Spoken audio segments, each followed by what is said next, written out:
us pray. Great of all, the beginning of humanity, recognize it is not good for us to be alone. Called us again and again to seek our fulfillment, our identity in the light of the share. Fresh with your heavenly grace, of this land, we learn to serve one another, love our neighbors as ourselves, full of peace, abundant of reconciliation. May discover once again how good and pleasant it is for sisters and brothers to dwell together in Christ. Let us pray. Our Father, pray. Hallowed be thy name. Thy kingdom come. Thy will be done on earth. Give us this day our day. Give us our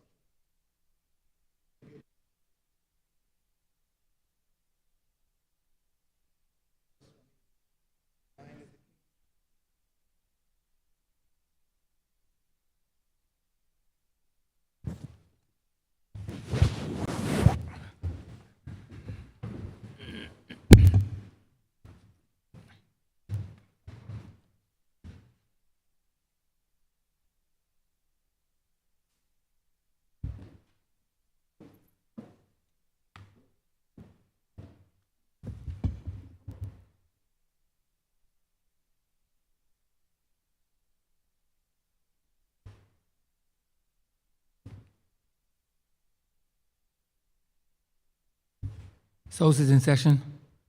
I wish to acknowledge the presence of the family of Sir Lloyd Erskine Sandiford, and I hope that the tributes this afternoon bring you a degree of comfort in your time of sorrow.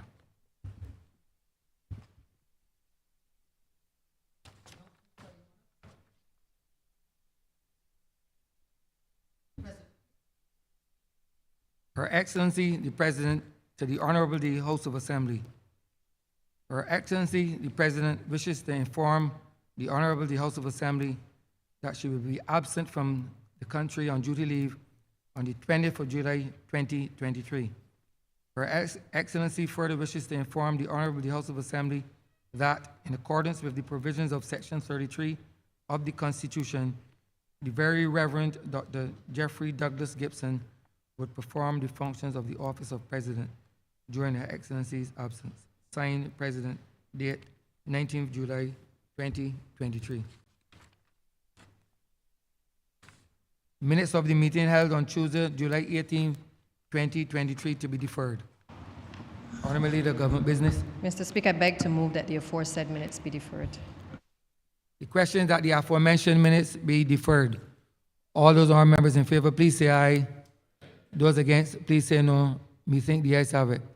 The aforementioned minutes are hereby deferred.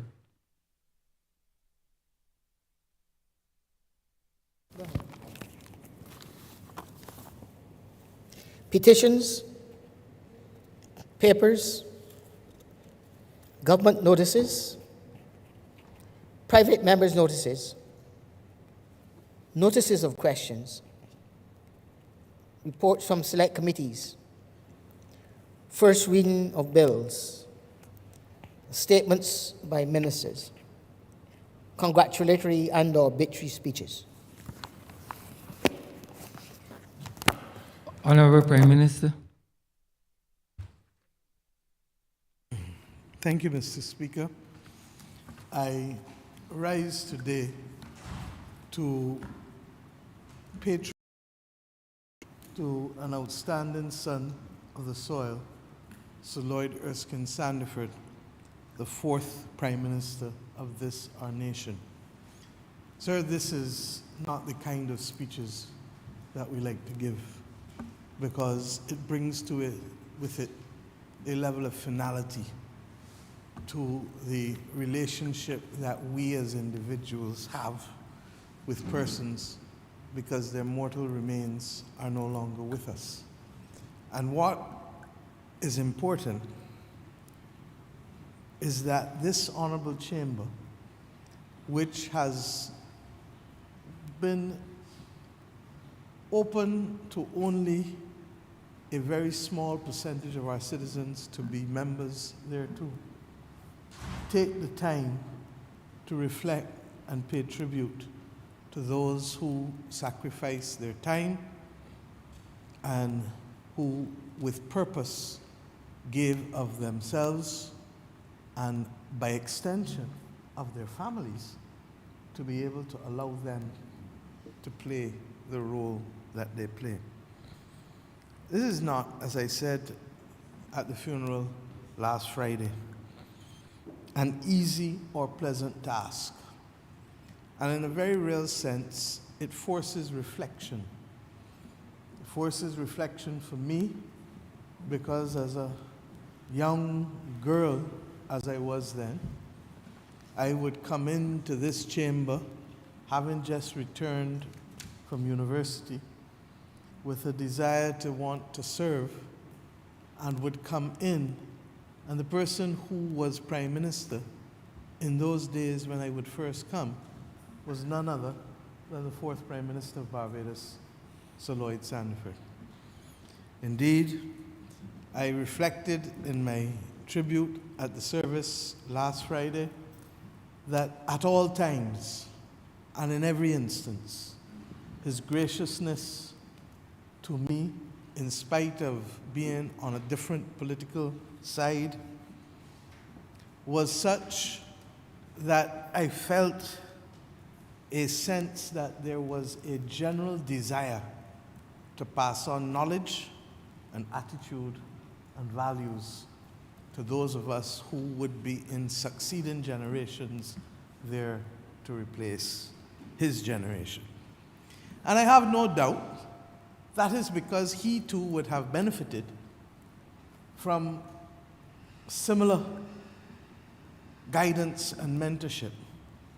And when I listened to his son in the eulogy in terms of the lesson to help those along the journey in whatever way we can, it started to come together in a very real and tangible way. Sir, the difficulty with small island politics, even more so than larger countries, is that there is always the temptation for persons to go the extra distance with respect to the manner in which we engage. But it is actually the opposite that is required of us. That we have so few of us that to fight the battles that we must fight nationally, we need us to act with singular purpose. And it is one of the things that I've been proudest of, to serve as Prime Minister of a nation in which we have been able, as an independent nation, and perhaps even, I go further, in the post-1937 era, in the building of our democracy, to understand that there were simply some things that were above us in spite of the partisan delineation of an electoral exercise. I look and I see the continuity in the policy of administrations that would suggest to me, therefore, that we all understood that we were fighting the great struggle of bringing to this nation self-determination and the building of a democracy against forces that did not see us, did not feel us, and definitely did not listen to us. I understood that the efforts even of our own founder leader, Sir Grantley Adams, the father of democracy, did not happen to drop out of the sky as if it was original. And that the efforts of this Parliament to be able to make space for Samuel Jackman Prescott, the Right Excellent Samuel Jackman Prescott, was the beginning of that journey in parliamentary terms. But that the efforts of those from as far back as King Cuffy and Bussa would have been there, and those involved in what has come to be called the Confederation riots, but those of us who belong to the New Republic know that the delineation and the name of the uprisings that were necessary to secure freedoms as riots was the perspective of those who write history rather than the actual reality of the battles being fought at the time. And in particular, as we are on the eve of the 1937 uprising for the freedom and shaping of the nation of Barbados. Mr. Speaker, I say these things because one of the key legacies that I believe I have a solemn responsibility to shape is to begin to understand why the myopia of partisanship cannot crowd the act of nation building.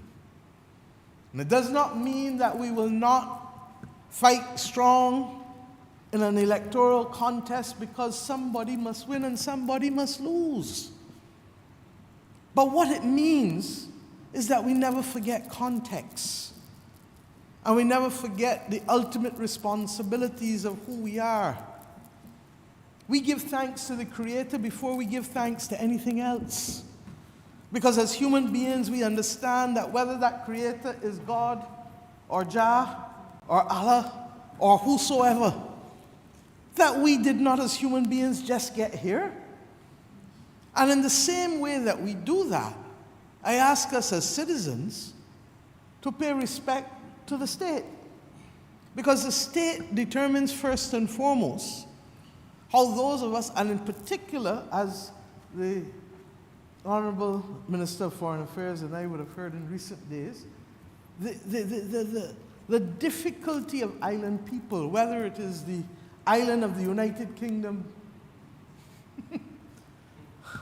or islands, or whether it is the island of Jamaica or the island of Madagascar, which is perhaps the largest island, I think, globally, or us, the island of Barbados, that the definitive establishment of maritime boundaries that do not allow us to walk on water like Jesus has a way of giving us a different perspective on many things. This nation state, Barbados, has therefore been blessed to see the continuity of efforts from the struggles of a Samuel Jackman Prescott to a Charles Duncan O'Neill with his efforts to be able to establish the concept of political parties, to the reality of the Barbados Progressive League, later to become the Barbados Labour Party, under the stewardship of many people, but of which Sir Grantley Herbert Adams, the Right Excellent, was the primary leader, to the establishment of a multi-party democracy that was more reflective of who we are, having come through the Congress and the different other things that allowed for more independent candidates, to the reality of the establishment of the Democratic Labour Party, the continuity of the battle for enfranchisement, recognizing that political enfranchisement cannot be divided from worker enfranchisement. You will forgive me, sir, if I take and place this in context today, because it is important for us to understand that while there may have been a series of events, the anniversary of which was this very month that Sir Lloyd passed, that cannot be the defined basis on which this Parliament will reflect or give thanks for his contribution and stewardship as both a Member of Parliament and a Minister, and ultimately, sir, as he was Deputy Prime Minister too, and ultimately as Prime Minister. The continuity in educational policy is perhaps the best thing that says it all.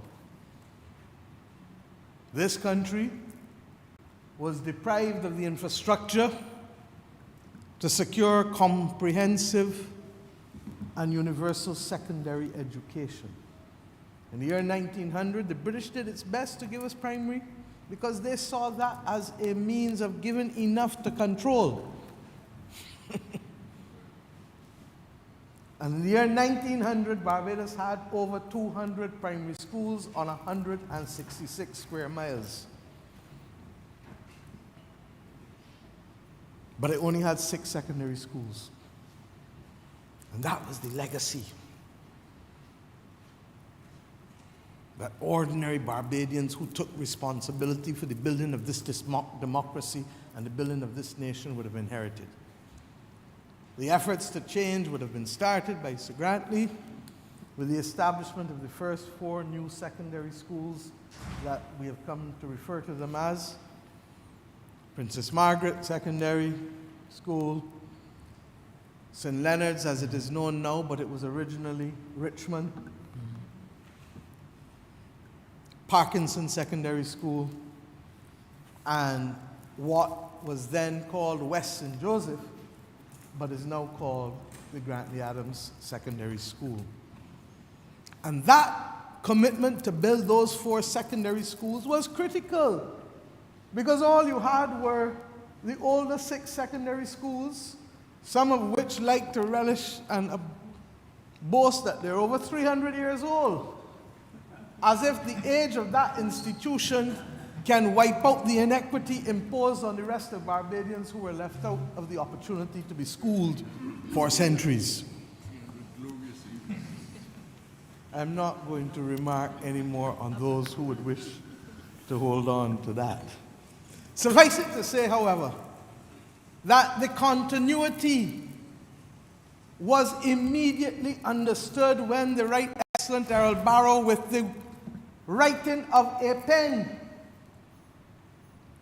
could immediately offer free secondary education to people whose parents would not have been available and capable of paying for that education in spite of how capable they were of learning.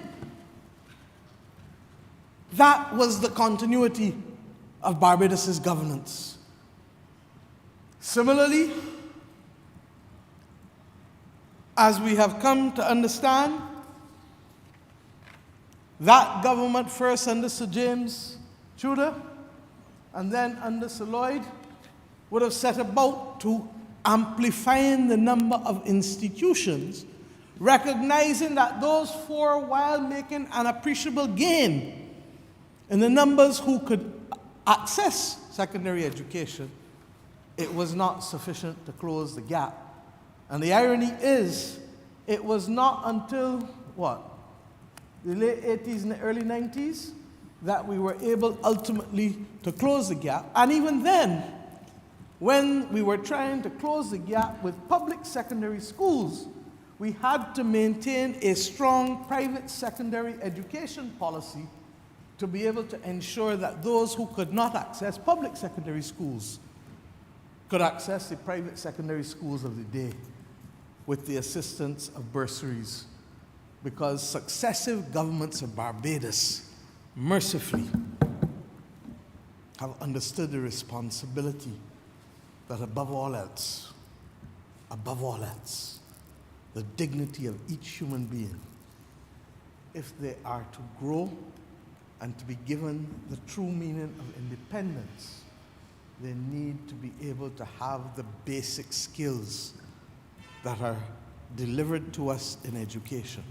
You notice I didn't say literate skills or numerate skills alone, because the basic skills don't stop at how to read and how to write and how to add. And we're seeing it more and more today, that those skills also are about how to mentor and how to raise, how to understand that every choice has consequences, how to be able to discern, how to think. And we know of many, many, many people who have said to us that even though we didn't always have the number of secondary schools, we had the ability to provide a good 7th standard education that, if secured by the individual, gave them the opportunity to move to the next level. The stories are told of that great chief education officer, Rudolph Goodrich. I think he's the father of the former judge and Solicitor General, who taught himself, another Northman, I believe, who taught himself and who only then had the opportunities for tertiary education as an adult. That was the reality of many, many, many Barbadians. And therefore it is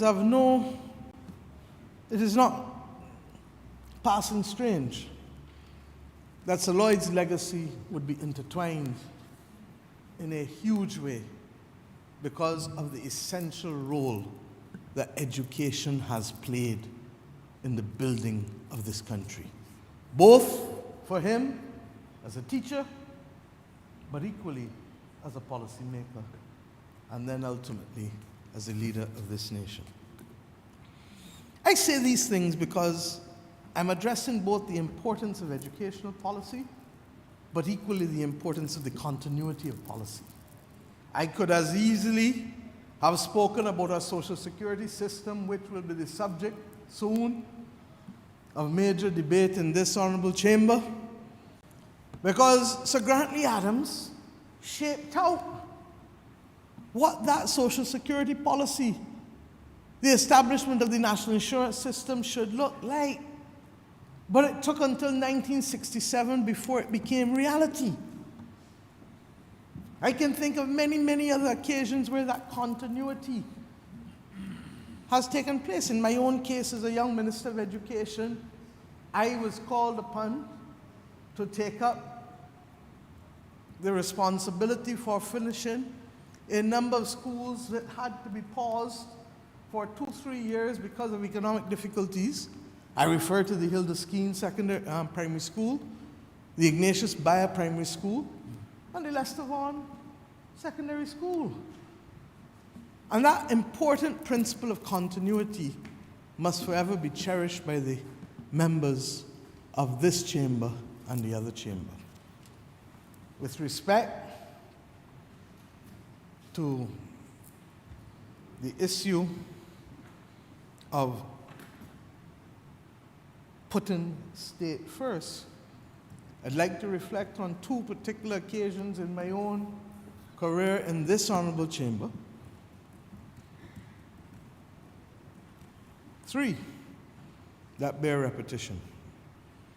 When we decided that we were going to leave the Judicial Committee of the Privy Council, it was not the subject of rancorous debate in this country as it has been in other Caribbean countries, to the point where many countries still remain outside of the jurisdiction, the appellate jurisdiction of the Caribbean Court of Justice. There may be a member for the purposes of it as a treaty interpretation body in interpreting the revised Treaty of Chaguaramas, but they have not come on board for it to be the final court of appeal in its domestic jurisdiction. We were blessed that both political parties in this country exhibited the maturity and the wisdom, and I have no doubt that it is also because the parties had continuity in it. The elders and the young Turks, as they have been called on many occasions throughout our history, came together to understand that there are some things that are simply above partisan consideration.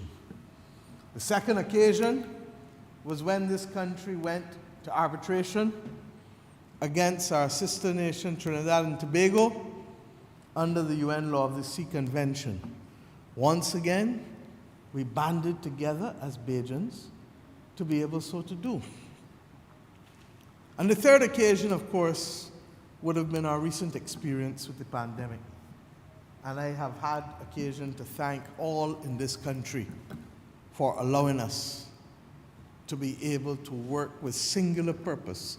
Yes, the battle for the foreign exchange, the saving of the Barbados dollar, was capable of being supported by the social partnership. But I think I can say without fear of contradiction the battle for saving our nation from the pandemic was as complete as it is possible for any battle to have been.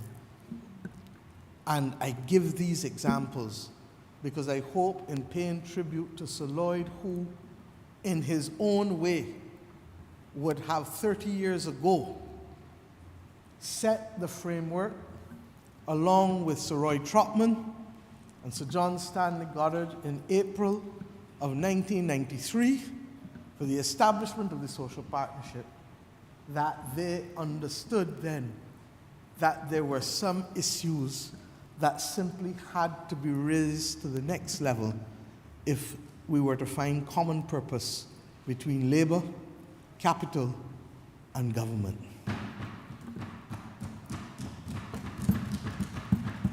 There are many countries, Mr. Speaker, that 30 years later would love the example of a social partnership that allows it to govern. In our own Caribbean region, throughout the Commonwealth. And we must not take these things for granted as if it was just business as usual. And whatever else we have to say about those difficult days in the early 1990s, they were hard, yes.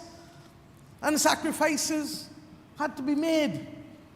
And there may still be debate as to how we got there and what we did, but what cannot be debated is the resolute nature of Sir Lloyd, that once we were out to sea, he was not prepared to allow the ship of state to drift any further, and that whatever was necessary to sustain life and ultimately prosperity, stability and then prosperity, he would take, even if it meant unpopular decisions at the time. I say so, sir, because that is my view today on a number of things. And we are going to have to face that irrespective of the consequences. Because we must do right by this country, because we saw what happened when you just allow things to drift. And we have the example of leadership that was resolute and leadership that may have been well-intentioned but not resolute.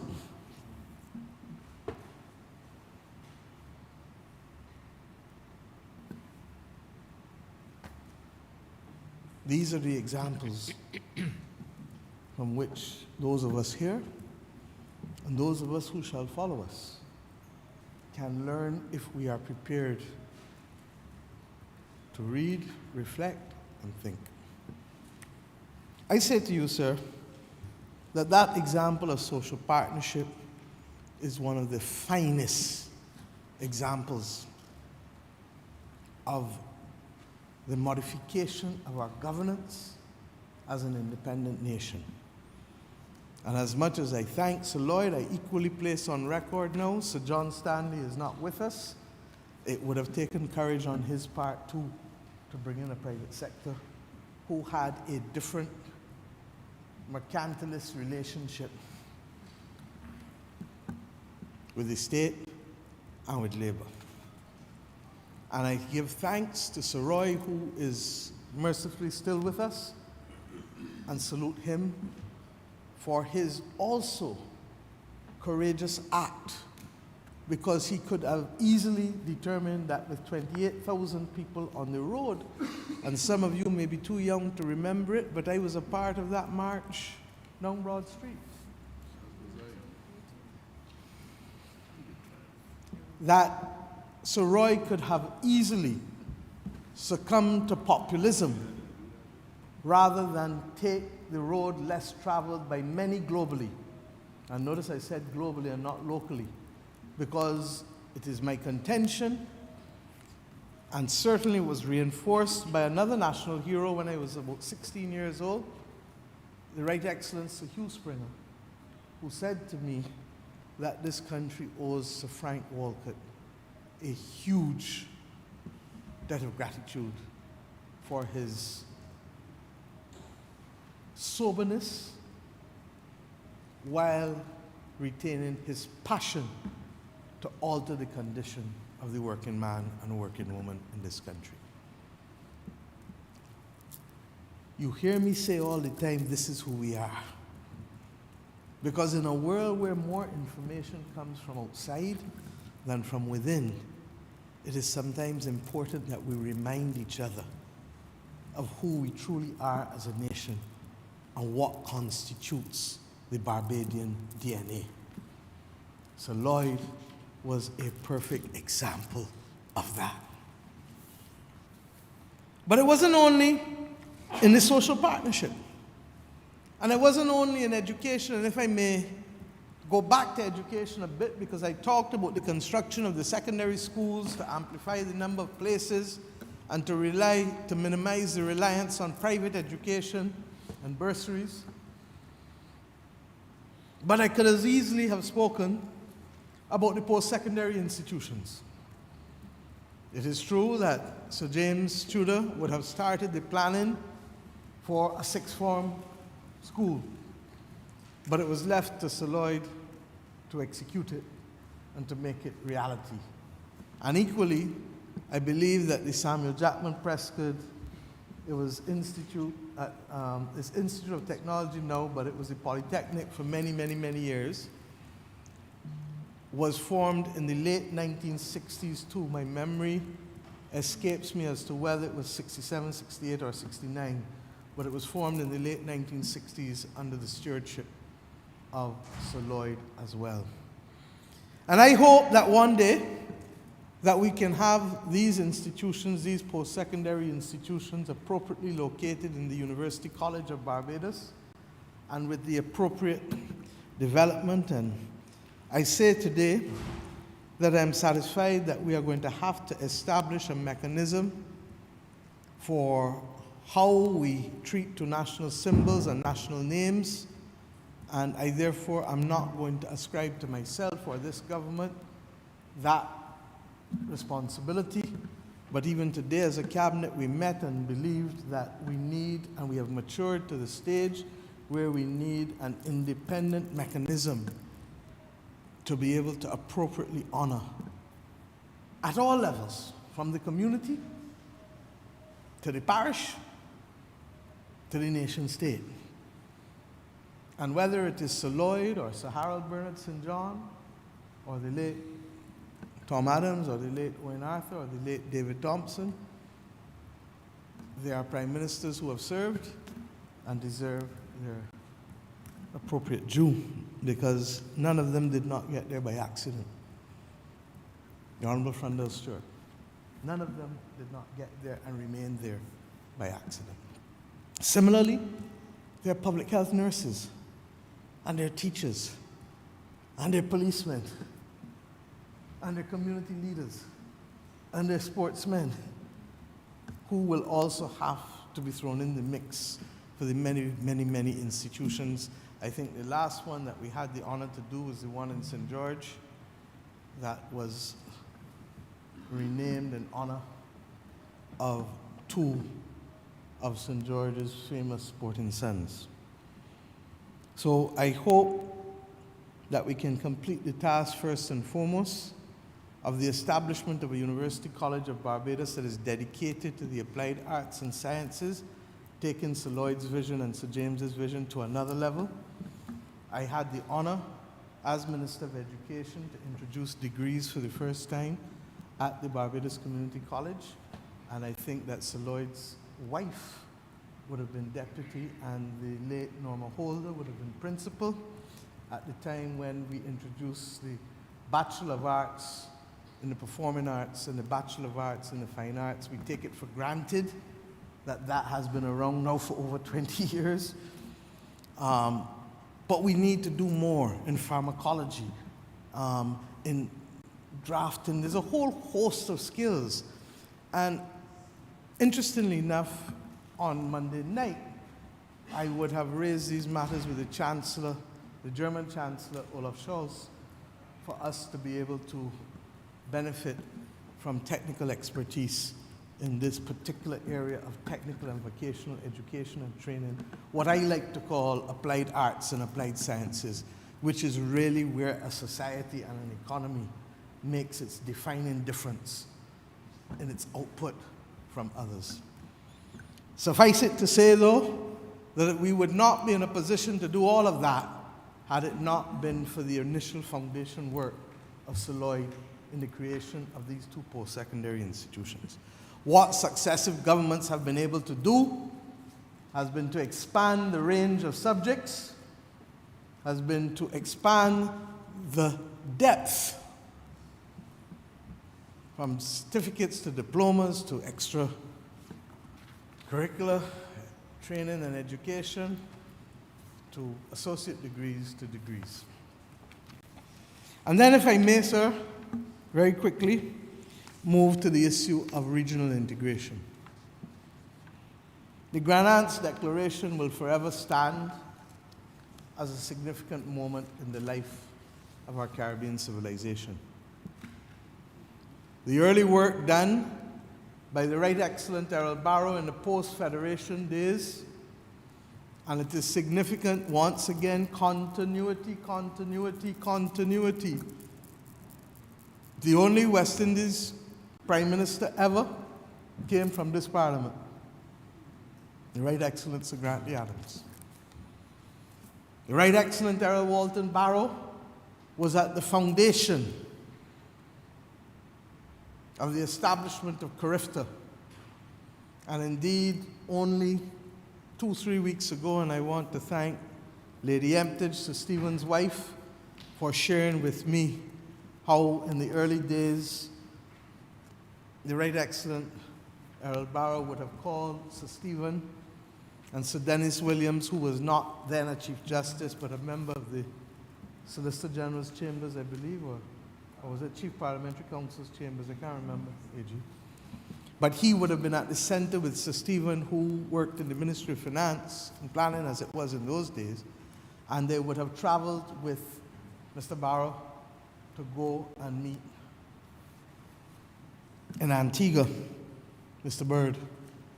Mr. Barrow and Mr. Burnham were in the office that first Sunday morning when Sir Stephen was called along with Sir Dennis. And they would have then traveled, and therein lies the beginning of this massive regional integration movement in its post-independence incarnation, only then to be moved from CARIFTA to CARICOM. And ironically, that would have taken place 50 years ago, as we have just started to celebrate with the recent Heads of Government Conference. I remember, as a young member of this party, going to a meeting at a hotel on the South Coast, or was it the Dover Convention Center? The memory may have been the Dover Convention Center, but it was on the South Coast for sure. And Sir Sridhar Ramphal and Sir Alistair McIntyre engaging with us as a political party on what has come to be known as a seminal piece of work, A Time for Action, by the West India Commission. And I invite all members of this honourable chamber and the other chamber that if you do not have copies of that report, both in its full format and in the abridged format, that you seek to get copies.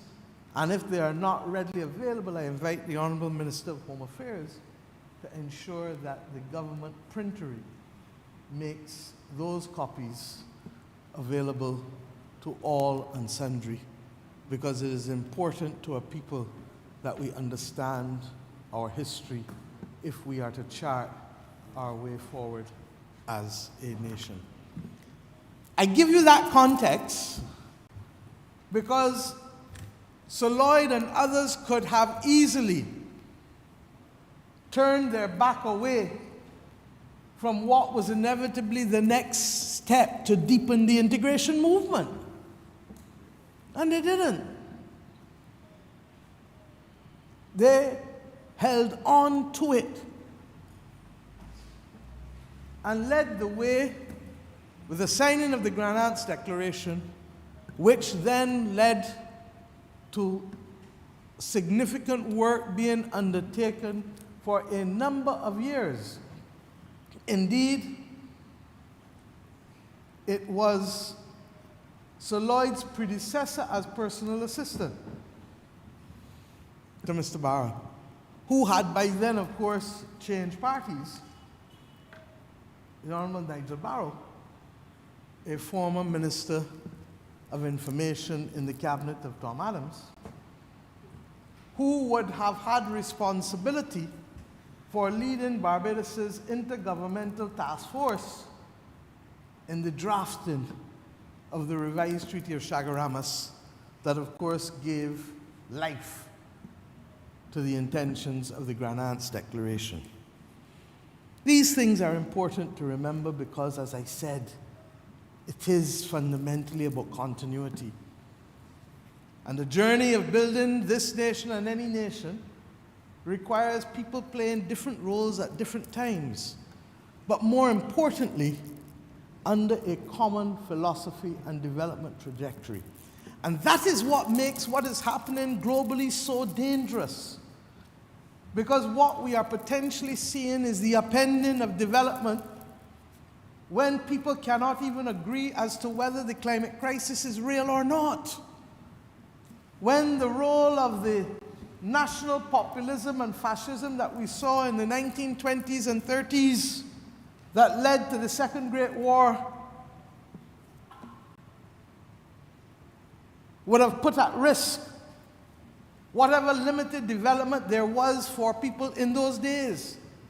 And now we see it in Europe, and we wait with bated breath for what will happen on Sunday in Spain's elections, because these things can come to change the arsenal of policy weapons that are available to this Parliament to meet the needs of the people from St. Lucie to St. Philip and Christchurch, and from St. James to St. John.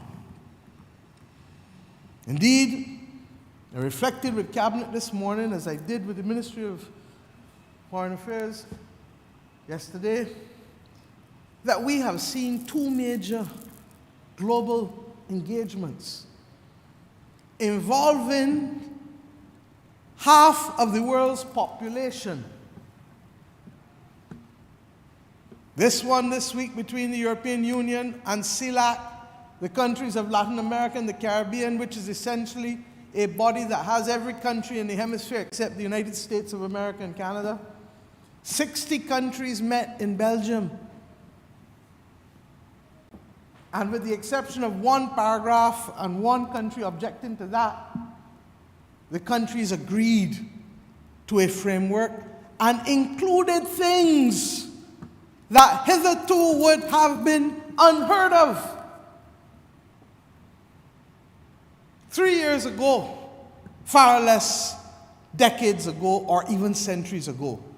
And similarly, the Paris Pact for Peace, for Planet and for People and Planet, that met in June, that brought together, this time not the countries of Latin America and the Caribbean and Europe, but brought together the majority of countries out of Africa, the majority of the G20 countries, and then large numbers from the global south, equally agreeing to the injustice of a global financial system that is no longer working for us. Unheard of even when I was chair of the Development Committee of the World Bank and the IMF a few years ago. Half the world's population agreeing to things. The president of Argentina made it clear that what we are now seeing is the end of extractive industry. The whole premise of colonialism was to extract and take and don't compensate.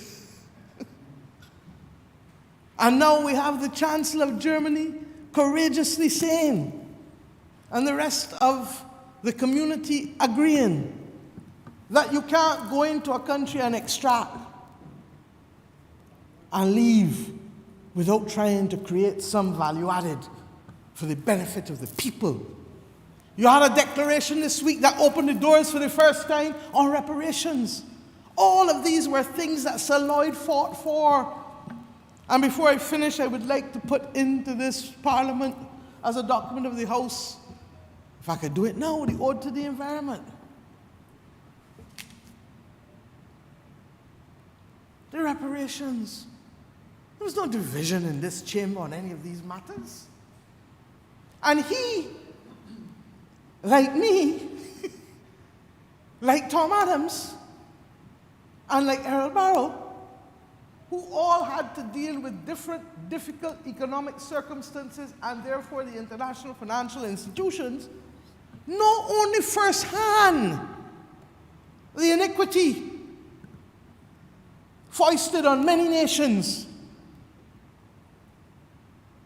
And what he was asked to do might not have been the only route to save this nation, but it was the only route being permitted by those who had responsibility for the institutions in the time. We have been lucky, maybe we have been prepared. And that is why this government acted with speed. In May of 2018, within 1 week of coming to office, to claim the right to shape our own destiny in our own deliberate way. It was because of Sir Lloyd's experience that I understood as leader of the opposition that I could not wait until we came to government to determine how we were going to play the ball and what we would have to do, knowing full well that what this government inherited was less than 4 weeks of foreign exchange, with a debt repayment due in the month of June 2018.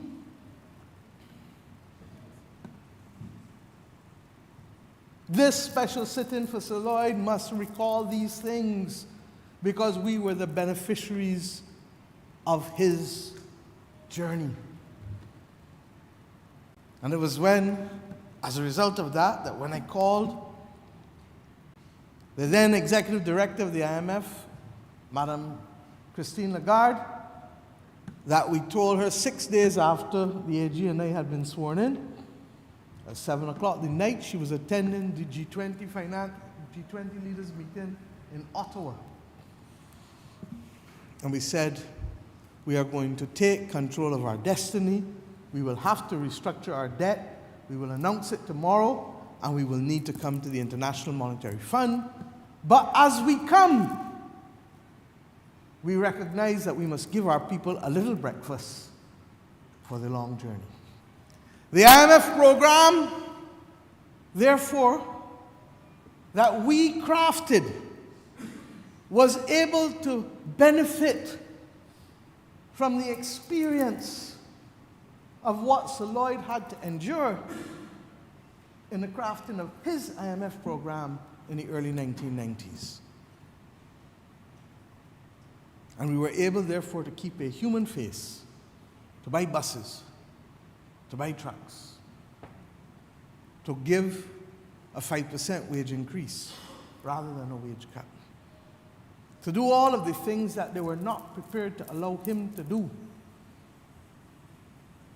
in being able to shape the country that we have. You now better understand why I continue to pay the tributes that I do to Sir Lloyd. And the last point I want to raise is his prescience. His prescience with respect to what we as a planet and as a people would be facing. You know, Mr. Speaker, when Sir Lloyd went to the Earth Summit in 1992,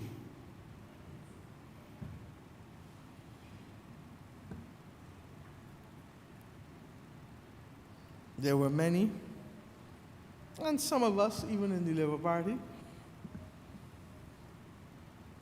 would have made that good old Bajan saying, a lot of mock sport. As is what happens in the banter of partisan politics. And that's why I say we must always be able to discern the difference between the divisive, euphoric gratification of partisan politics as opposed to the steady hand of development anchored by philosophy in nation building.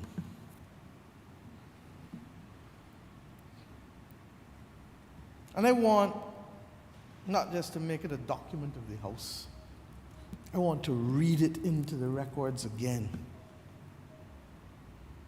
Because, as I said to the Deputy Prime Minister, and I haven't had a chance to say to the Minister of Education, this must become part of the compulsory curriculum for Barbadian students in their literary analysis, in literature. To parse and to write and to take their own interpretation of these words in the world in which we live, which is now facing the season of superlatives. The hottest, the wettest, the driest, the most. Day by day, the Guinness Book of World Records is in a constant state of flux. Because as soon as they write down one record, it gets break in a matter of days.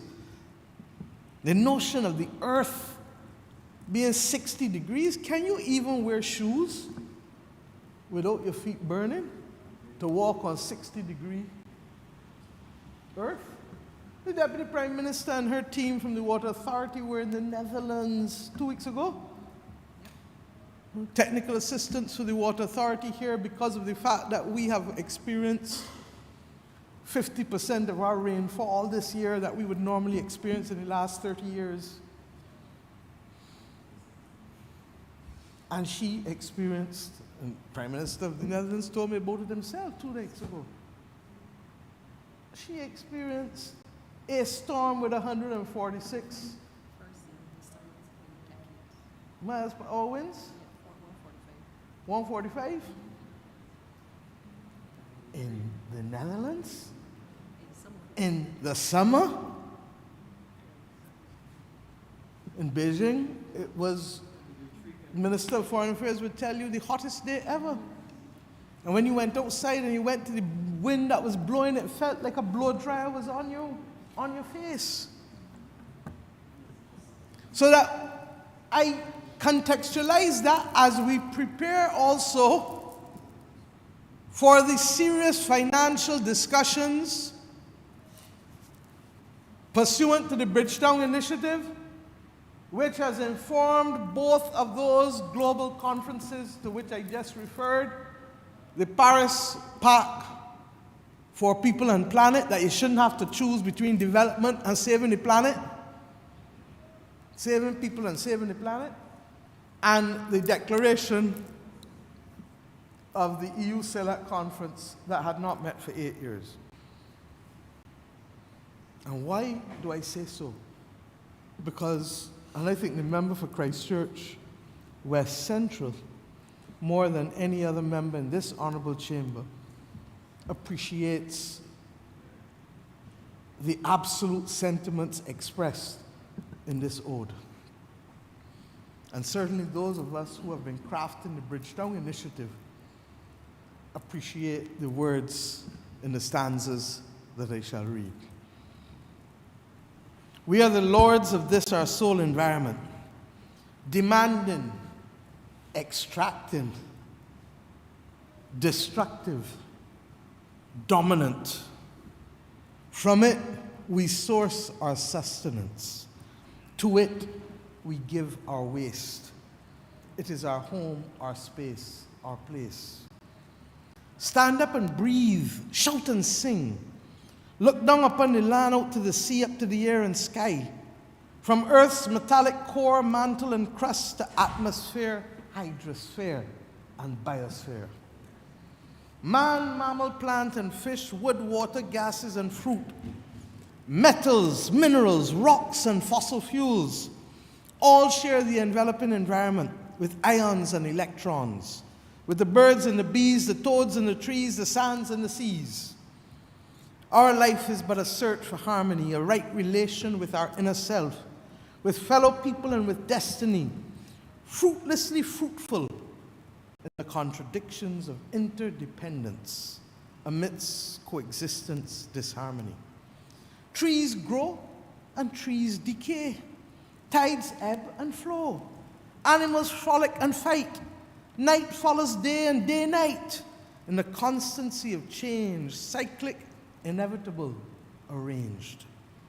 The environment is kind and benign, yielding silver and shade, food and wine. The environment is harsh and unkind, bringing storms and plagues and quakes and famine. But stop! Where are we, the lords of the planet Earth? What are we doing and why? The climate changes. Stop now, make haste. Come down from thy Zacchaean tree. Care for biodiversity, so we may seek and save that which is being lost. Tree cover loss, plant and animal species loss, topsoil loss, forest loss, air and water quality loss, exemplifying the wise folly of humankind in the wasteland of self-destructive progress, unsustainable, unsedulous of pollution, the degradation and depletion, chlorofluorocarbons and acid rain, ozone layer thinning, and global warming. Dare we then reconcile the irreconcilable, renewable and non-renewable, squaring the circle? Bring the lion and the lamb together, reason about war and peace, love and hate, in the exchange of jealousy for generosity. Rise up, my co-partners in leadership. Proclaim the destiny of our peoples, their holy grail, to be the quest for life's best quality, impelled by knowledge and longevity, wealth and environmental integrity. In order to build, we must destroy. But how and what? Where and when? And if we destroy, we must rebuild. But how and what? Where and when? The themes are grand. The ends are climacteric. So globally, we must cooperate. Share the costs proportionate, lest the globe itself disintegrate.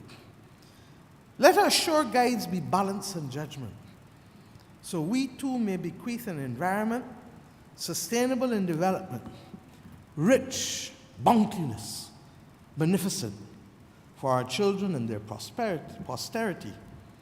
Let a great chain of being link animate and inanimate in this space, in this time and place. Mr. Speaker, if we were now to change this from a debate into a literature class, it would be rich with discussion and modern application.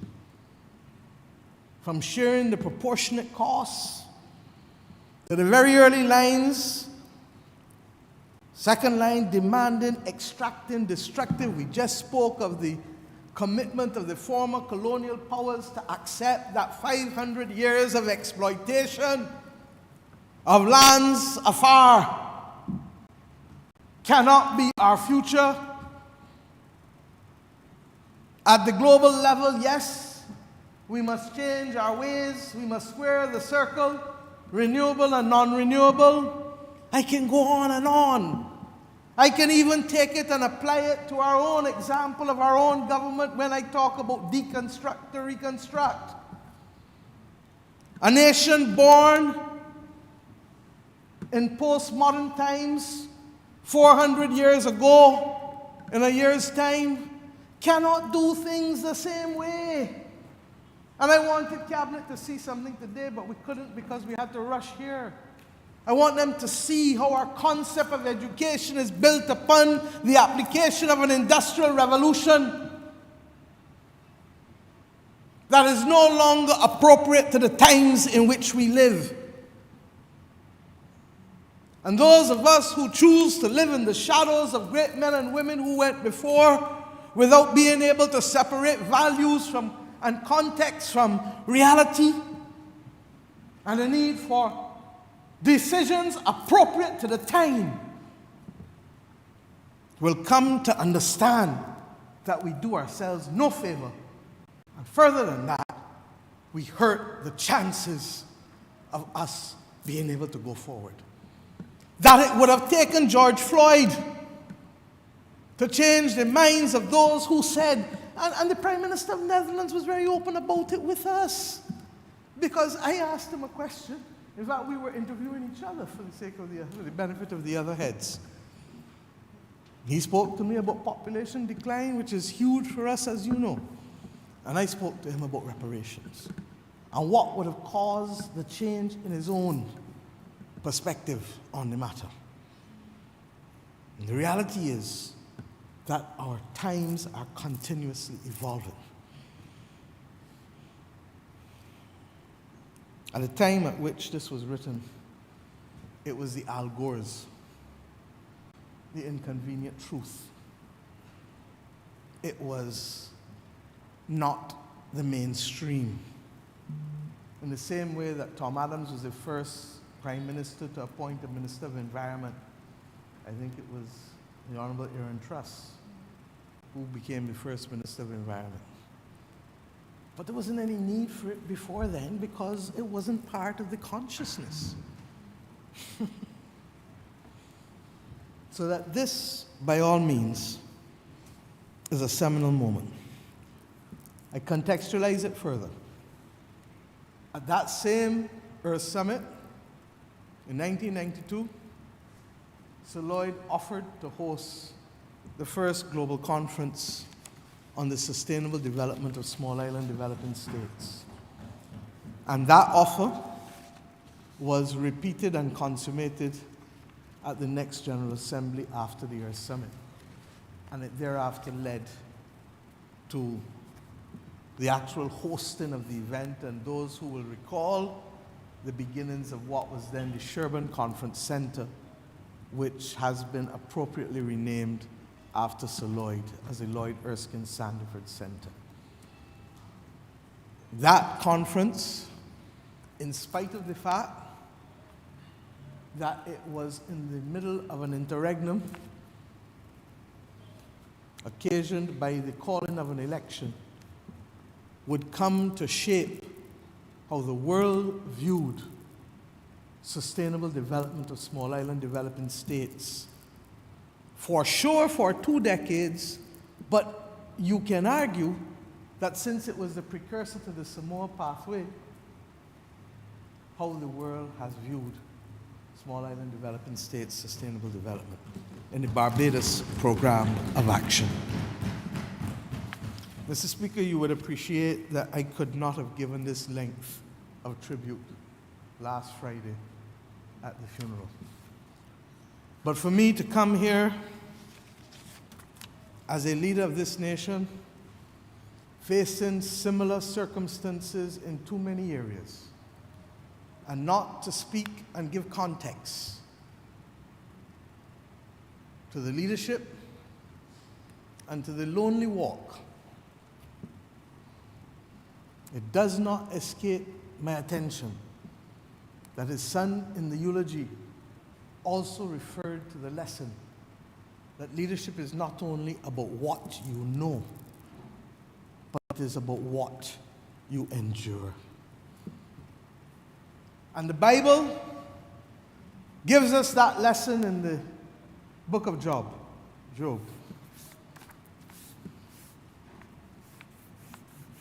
It is not only about what we know, but what we endure. Mr. Speaker, that is where the greatest courage is required And that is where Sir Lloyd gave us, in his own inimitable style, that courage.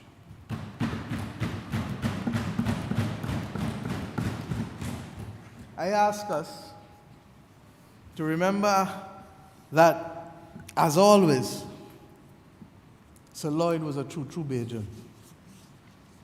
He spoke with a distinct Barbadian Bajan accent. He moved in a way that reflected his pride of being an early builder of this nation, coming to public office 1 year after the nation became an independent nation. And Mr. Speaker, he was forever polite, civil, and generous in his comments. He was his own man, which by nature carried his own determination. But you can't be a leader without exhibiting determination and perseverance. And in his poem, he tells us about the ebb and flow. And the ebb and flow of life means, and ironically, the person who Sir Lloyd beat in 1986, who was a giant of a man in his own right politically, a political colossus, who overgambled his hand at the instance of others,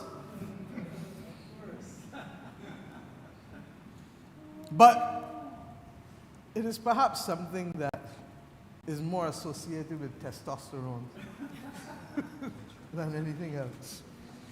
But that same man, for those who may be looking a little bewildered because I'm really now showing the gray in my head, I refer to Lionel Seymour Cragg, the late member for the parish of St. James and representative of the Barbados Labour Party. And Lionel Cragg left the safety of St. James, thinking that he could take on Sir Lloyd in St. Michael's South. But before I tell you Lionel Cragg's advice to me as a young politician, I should perhaps say, and I think the only member who might be able to validate this in part, not because he was in the parliamentary party, but because he was a man around town, is the member for St. Michael East. But it is said by many that the relationship between Sir Lloyd and the late John Michael Jeffrey Manningham Adams was so close that Tom felt that he might need to call Sir Lloyd in a moment of great need in 1981. And if Lionel had perhaps applied his heart to wisdom and remembered that night, he would have been less willing to go and challenge a man whose nickname I think was the Desert Fox, with all that would imply. Mr. Speaker, I believe that this speech and tribute could not be full without referring to those other things that we have the opportunity to speak on this floor, outside of this room, but as members of this chamber, held dearly mostly to our hearts, because it allows us to know the stories that inform the corridors of this chamber before we became members of it, and to understand that ours is not a singular walk, but we must learn from those who went before. As I was saying, when Lionel Cragg went in 1986 and believed that he could challenge Sir Lloyd, he understood then that which he taught me as a young politician. And he said, "My dear young lady, I want you to remember that the hands that cheer you, the hands that cheer you are the hands that jeer you. And it is often said that when you win, you need no friends. And when you lose, you have no friends. These are the pearls of wisdom, just like that imparted by Garth at his funeral service, that leadership is not only what you know, but what you endure. Mr. Speaker, I give thanks at still the young age below 6 decades to be able to lead a nation that has afforded me the ability to know every one of its prime ministers since becoming an independent nation. And I can say that with the exception of the first two who I knew as a young girl, first Tom Adams, every Sunday morning, lived up the hill from where I was born. And then as a teenager, the Right Excellent Errol Barrow, every afternoon after school for about 3 years. That with the exception of the two of them, I had the good fortune to serve in this honorable chamber when all of them who served were present. And that was in the term of 1994 to 1999. I entered, however, Parliament with Sir Lloyd Sandford as Prime Minister of this nation. I say Parliament because I lost, and I became a senator, and I was one of two opposition senators from 1991 to 94. But in 1994, Sir Lloyd served as the Honourable Member for St. Michael South. Sir Harold Bernard St. John served and sat actually next to me because I was the youngest on the front bench. And as a courtesy to him as a former Prime Minister, he sat on the front bench. He was the member for Christchurch South. The Right Honourable Owen Seymour Arthur sat where I am sitting now as Prime Minister. The Honourable David Thompson sat as the member for St. John and then Leader of the Opposition. And the Honourable Frundell Stewart sat then as the Honourable Member for St. Philip South. He later returned as Sir Lloyd's successor in 2003 as a member for St. Michael South. I say these things simply to give context, therefore, that we have been fortunate to be able to allow the repository of knowledge 2008. The repository of knowledge from those who had the opportunity to lead this nation to be shared liberally with those of us who did not yet have that opportunity. And I say so today, hoping that the time that I've taken to outline a number of traditions that have been exemplified in Sir Lloyd's life as they were in Mr. Arthur's life, as they were in all of the other leaders, that we lay and leave here the expression of the Barbados DNA, of which Sir Lloyd was an excellent example.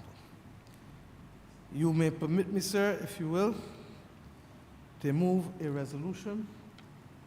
I'm not sure from the Clerk of Parliament whether I should move it now or at the end of the debate, but I would wish a formal resolution to be laid with respect to Sir Lloyd, and I will ask that the eulogy that I delivered also be laid as a document of the House along with the Ode to Environment. I have already spoken last week about the need for the Minister of Environment to work with us to have in a place that ode as well, and it may well be the National Botanical Gardens, as well as the Barbados Programme of Action documents set out so that those who visit will forever be able to read both the Program of Action of Barbados of 1994 for Small Island Developing States Sustainable Development, as well as the poem. And I've asked now today that it also be included formally in our curriculum. And I don't think that we should exclude our primary school children from having a first stab at it, but then our secondary school children for having a more mature opportunity to reflect on it. Because regrettably, the world in which they live will literally be one that requires this knowledge and discernment. And if I may, therefore, no? Whereas the Right Honourable Sir Lloyd Erskine Sandiford, K.A., J.P., and one of His Majesty's Council passed this life on the 26th of June 2023. And whereas Sir Lloyd served as personal assistant to the then Prime Minister, the Right Honourable, Right Excellent Earl Walton Barrow, in the years 1966 to 67, as a member of the Honourable the Senate from 1967 to 71, and was a member of this House from 1971 to 1999. And whereas Sir Lloyd served as Minister of Education and Culture from 1965 to 1971, Minister of Education, Youth Affairs, Community Development and Sports from 1971 to 1975, Minister of Health from 1975 to 1976, Deputy Prime Minister from 1986 to 1987, and as fourth Prime Minister of Barbados from 1987 to 1994, during which latter period he held the portfolio of Minister of Finance and Economic Affairs, and finally as this country's ambassador, resident ambassador, to the People's Republic of China from 2010 to 2013.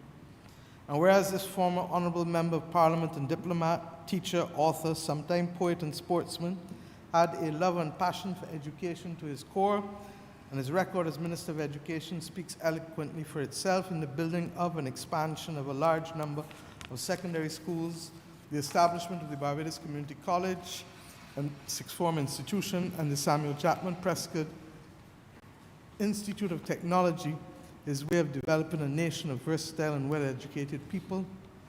And whereas the dire and dark economic woes we experienced as a nation in the early 1990s were confronted by Sir Lloyd as Minister of Finance, resolutely with fortitude and a singleness of purpose by rigidly advocating economic and social policies to restore the solvency of this country, that at times saw him despised and rejected, but out of which came the restoration and saw the birth and early development of the social partnership, a legacy of stability for his beloved country and an exemplar for the Caribbean in general.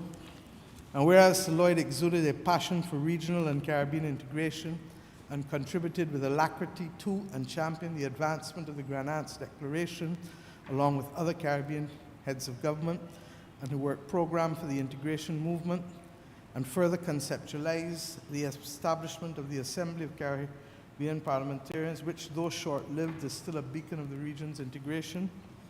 And whereas Sir Lloyd ensured that Barbados would rise to the occasion to allow Barbados to play its role in the fight to prepare small island developing states to play a more critical role in the fight to battle the existential crisis of climate by offering to host the first global conference on sustainable development of small island developing states, which led to the Barbados Program of Action on small island developing states.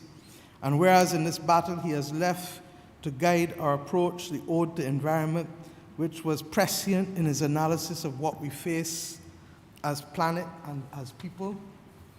And whereas the distinguished and illustrious son of the soil, born of humble origins, was the epitome of amity, civility, humility, and integrity, the quintessence of the gentler and kinder Barbados he envisaged and advocated, be it resolved that this, the Honourable House, the House, pay the accolade of its highest tribute to the late Right Honourable Sir Lloyd Erskine Sandiford as an exemplar of dignity, courage, compassion, and humanity and leadership by example, and share the sorrow felt by a grateful nation, and extend its deepest sympathies to his widow, Angelique, Lady Sandiford, children Garth and Inga, and to his other relatives, and express its wish that they be comforted by the memory of a life lived selflessly and the service of his nation and people. Thank you. Beg second.